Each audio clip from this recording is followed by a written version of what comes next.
Fear రావడానికి reason ఏంటి? భారతదేశం చాలా పెద్ద దేశం, చాలా సందర్భాల్లో మేమే చెప్తూ ఉంటాం. ఇక్కడ ఒక్కొక్క ఉద్యోగానికి ఒక్కొక్క సీటుకి లక్షల మంది ఉంటారు, ఎంతోమంది పోటీ పడతారు. కాబట్టి ఈ పోటీ ప్రపంచంలో తట్టుకోవాలంటే తక్కువ మందికి మాత్రమే అవకాశాలు వస్తాయి.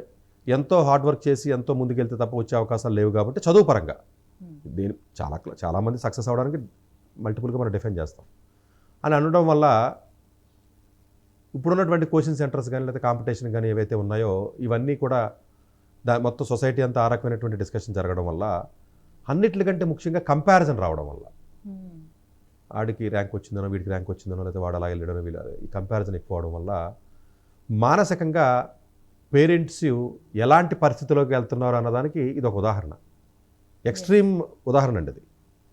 అంటే ఈ డిసిషన్ తీసుకోవడానికి అతను మానసికంగా కొంత సంఘర్షణ పడి ఉంటాడు, అంతే కదండి.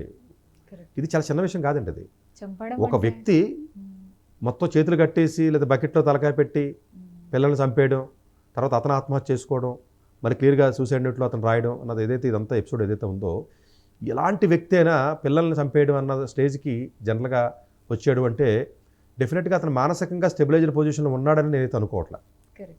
అలా అని చెప్పేసి అతను ఏదో వేరే రకమైనటువంటి మానసిక సరిగ్గా లేడని కాదు, కానీ ఏదో సైక్రాట్రీ లేకపోతే ఇంకోటి కాదు, కానీ అతను ఎమోషనల్గా కాకుండా డిప్రెస్డ్గా ఉన్నటువంటి వ్యక్తి.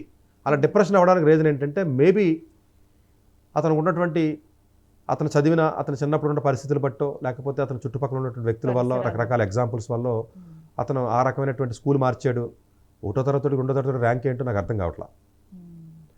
ఇది అసలు ఒక రకంగా ఇది ఆంధ్రప్రదేశ్కి సంబంధించి లేదా తెలంగాణకు సంబంధించి కాదని ఇండియా మొత్తం దీని గురించి ఇప్పుడు డిస్కస్ చేసుకుంటుంది.